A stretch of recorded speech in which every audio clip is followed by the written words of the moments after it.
Welcome back, guys. We're going straight into the game, it looks like here. What could be the last match of the night, depending on the score. Unlikely, though, as DMG are the favorites here, but if Guest takes even one game, it will be the last match. Yeah, it's up to Guest to end this one early. I do not believe they have a chance unless they do get 2 wins here against DMG, because they are behind ETW. That's right.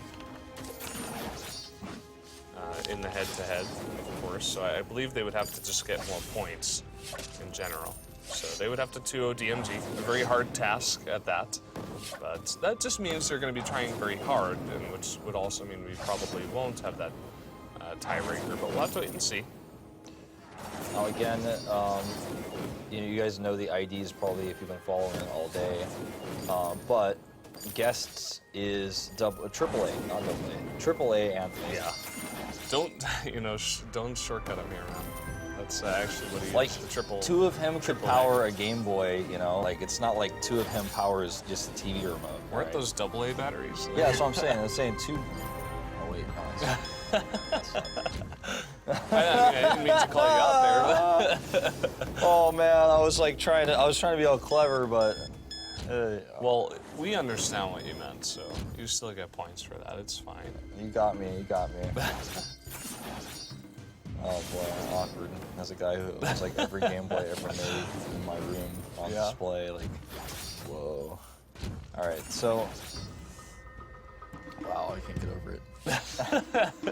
You're like, guys, I'm sorry, I need to We leave. didn't even we missed the draft because, truth be told, I was eating easy candy. I wasn't ready to come back until the draft was over. Had to finish your halls. Yeah, I had my throat problem yeah. earlier. Well, let's I'd talk about rather the you're draft. here for this cast. So, anyway. Of course. So let's talk about the draft a little bit because we didn't really talk about it all that much. But obviously, both teams running a Celeste, so it's our first Celeste mirror in the lane. But support-wise, we've got Arden versus Catherine, and we've got 2 Koshkas, and Koshka is shared as well. Yeah, and we had Rona Skybounds. I believe that Rona was banned out by DMG, and that Guest banned out Sky. And we saw the fantastic Sky play out of Godfather 4, so it kind of makes sense. Makes sense, yeah. Yeah, you're not inhibiting your team because you're not going to pick Sky. It seems like Godfather was kind of a pick for him himself, so of course the bans are global bans. If you ban it, you can't pick it either. Yeah. So. Now, don't count Guest out, fans at home, because they showed us already, that they are decent. And even though we saw them fall in their previous match to ETW. Yeah, I was trying to think of what's easy the win. What ETW? Easy to win. Easy to win. I couldn't remember what they actually stood for. In Easy to Win, their game versus Guest was pretty close, and Easy to Win did take a game off of DMG, so it's not out of the realm of possibility, although unlikely.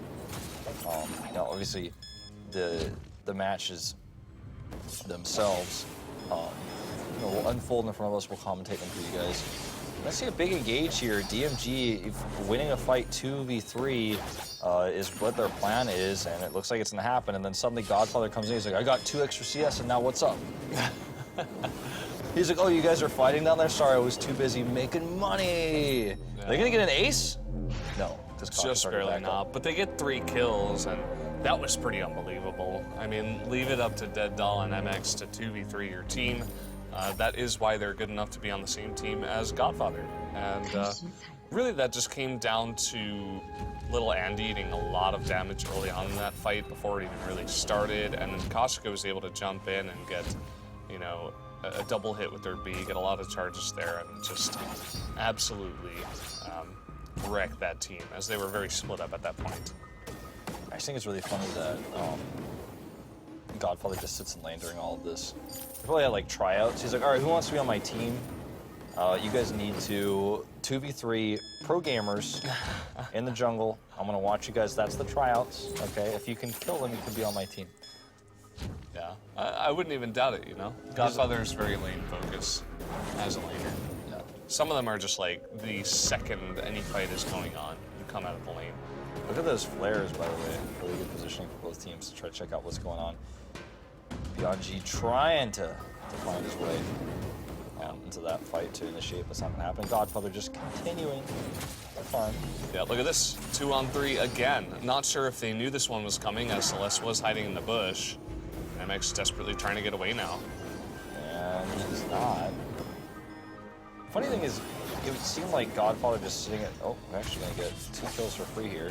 It would seem like Godfather just sitting in the lane and losing all these kills would really come back to bite them because of all the kills that they get. But actually, because he gets so much CS, and he gets to level 6 so quickly, it ends up turning out okay for them. We saw the same sort of scenario occur in Game 1 between DMG and Team Easy Win? ETW. ETW, yeah. Easy to win. Easy to win. And in that first game, we saw that Godfather just sat in the lane, they were behind in kills, and then suddenly Godfather comes in and just annihilates everyone with how much farm he has, how many items he's built. So, I mean, even with the early mini mine taken from, or gold mine taken from them, it's only 150 gold. Yeah, it's significant, but they can always take that back later. So, yeah. And after all, DMG is ahead at this point in time. Looks like the Celeste little Andy from Guest is actually going to pick up the minion mine here. So they're going to try to push out the lane, possibly to counter Godfather here. They get it pretty early on at 6 minutes. And we'll see how that works out. I mean, Dead Doll here is really going to inhibit any kind of big ganks that are going to come down onto Godfather, unless they could possibly land a Koshka ult. yeah. Which is possible. They have a lot of lockdown, but Godfather does have that reflex block. Still the possibility of 3 stuns in total. Yeah. It's crazy to see Celeste versus Celeste. It's our first time today.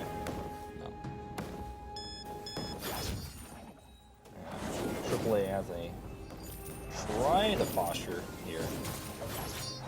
Trying to farm up a bit, you know, allowing Celeste to go into that jungle, which is kind of funny.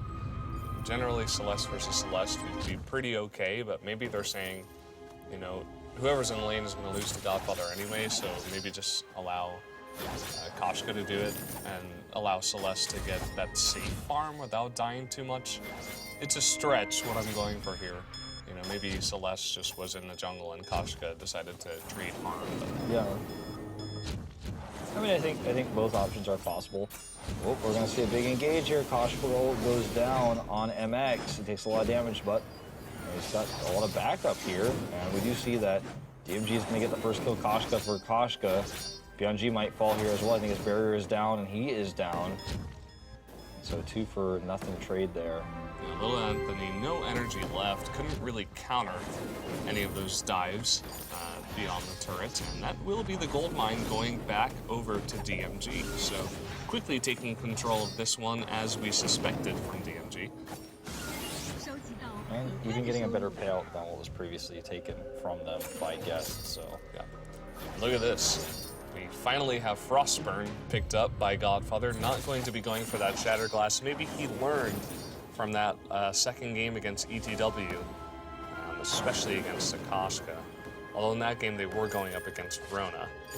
But either way, going up against this kind of bruising melee jungle, you're going to want it regardless. Yeah. As well as Catherine, you can really zone him out if you land a Heliogenesis from far away before the fight begins. Well, you see, I really wish we had a name for that midpoint, lane midpoint, is where the mains were collecting there briefly, but DMG is starting to push that out now. Gold-wise, they're 1.5k ahead with a 5-2 score. This game is much closer than I thought it would be. Yeah, you know, Guess is really putting on a show. They have to win 2 of these games, keep in mind. Only one to stop the tiebreaker to put DMG into second place. Big fight here, meanwhile. DMG getting the start here with a better Koshka ult. Little Andy trying to escape here. And MX is actually going to get caught. Barely escapes. Oh boy, that was a risky dive. MX was getting so low. Dead Doll is tanking it, tanking that turret, keeping him alive. Yeah, Godfather now trying to push down this turret, get a bit of damage. That is near death. But yeah, as I was saying before, Guest needs to win 2 of these ones to stay in this tournament, to make it to the semifinals. So a lot on the line for these guys. Yeah, you know, if we see DMG win this one, the next game might be even more one-sided, just simply because Guest has nothing to gain. And we see that a lot often as well when you're playing up against a very strong team. The first game will be the one where you're like, you have the highest morale, you're really pumped up, you're like, we're going against a strong team, but guys, we can do it. And then they don't do it, and then they're just like, oh, I guess we can't. Yeah. Ooh, very big solar storm there. And, oh, we actually see, again, a kill here on Koshka. Ooh. He needs to take out that gold mine. Yeah, it's actually causing so many problems, and there's an ace. That gold mine was like the 4th hero for DMG. Pretty much. I'm not sure if it was minion candied up. It didn't look like it, but it was still doing a good chunk of damage, and it was alive at like 1 health for so long there. Either way, it was going Guest's way. We saw this a bit out of ETW where they were fighting from behind, and we're like, oh, you know, these guys, they could actually fight against these guys. And that was game 1 where they lost. And then in game 2, they actually did it. So definitely leave it to Guest. They're not out of this one just yet. Yeah. Farming now the jungle is DMG. And they got that turret, so that's going to give them a slightly further goal lead. They're 3K up right now. That's pretty nice, getting the... they got a pretty decent gold payout last time as well, so slowly pushing that advantage. And grouping up here in the lane now, thinking about probably pushing this and trying to evade as they do with the turret down, but nice player going to spot them. Well, dodging that heliogenesis as well is important. Good shield there by Bianc. It does use the silence, which is a bit of a waste, as there's no follow-up engage here. That's like one of the main things that makes Catherine so strong in team fights. And with that gone, you're going to get a gauntlet down here and a Koshka ult, and you are going to be so far behind. Yep, see you later, Guest. Looks like this might even be a wipe. Can they get the last kill on Bianc? I mean, sorry, the last hit to kill Bianc, and yes, the answer is yes. The last man standing is going to be AAA Anthony, who likely will survive here, it looks like, under turret, unless he does something crazy. Okay, he survives. Seems like he's just going to be safe for now. Nothing crazy coming out just yet. But yeah, DMG looking good in that fight. I think it was really just about that waste of an ult, that blast tremor coming out of Catherine way too early. I guess maybe a bit of miscommunication where maybe someone was on the team like, okay, let's go in right now, and then he uses it, and they don't engage, so it's just a waste. We just see everyone again in DMG kind of collecting around the gold mine, as this is an important opportunity. Guest has an opportunity to maybe fight before Gauntlet is up, and while they have Blast Tremor, the ult from Catherine.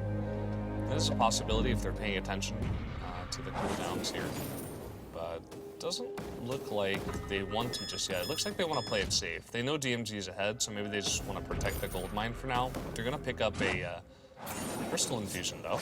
Maybe they do want to go for it. Yeah, they're going to get that silence off as well. We're going to the camera pan up. There we go. MX is going to go in here and get stunned. Bianc in a good position. And, you know, Koshka does fall first. See anywhere else? There goes little Andy, and it is actually going to be an ace, a wipe here. Yeah. What that looked like to me was they were forcing a fight, 100%. They actually were doing what I was talking about. They wanted to fight before the gauntlet was up. But when you force a fight like that, and you're not all together as a team, when you're trying to force it regardless of what your position is, sometimes it doesn't go well. And that's exactly what happened there. The Koshka got totally isolated on the side of Guest, got taken out immediately by the damage from Celeste, from Godfather, and then from there it was a 3-on-2. Some decent damage did come out, but I think just better team fighting overall and positioning from DMG. Yeah. I mean, it was just it was a bad fight there, like overall. So, with that though, we are going to see big buys from Celeste on DMG side on Godfather, and we see Guest is roaming together. Looks like everyone's going to go back and buy briefly here, but this is going to give a big opportunity for Godfather and his cronies to move up here and push the lane really hard. In fact, DMG having to use his boots there, knowing he was in danger. I like what Guess is doing though. They're playing very passive. They know that they're behind, very far behind. They have to fight on the turret. They cannot be eating these Heliogenesis. Ouch, and there's also, oh my god, the double stun and then the Koshka ult. This is going to be another ace. Look at that. Solar Storm also hits the turret just to add insult to injury. And they actually could get another turret with this, maybe two. They could possibly end it here. It's going to be very close. I mean, it's 15 minutes, pretty decently long death timers. They're going to take out one turret. They've got one to go. Yep. There you go. There's the second turret down, and they're actually just going to target down the Vein Crystal, and that will actually be game one. DMG will win it in pretty, pretty convincing fashion here. 17-3 final kill score.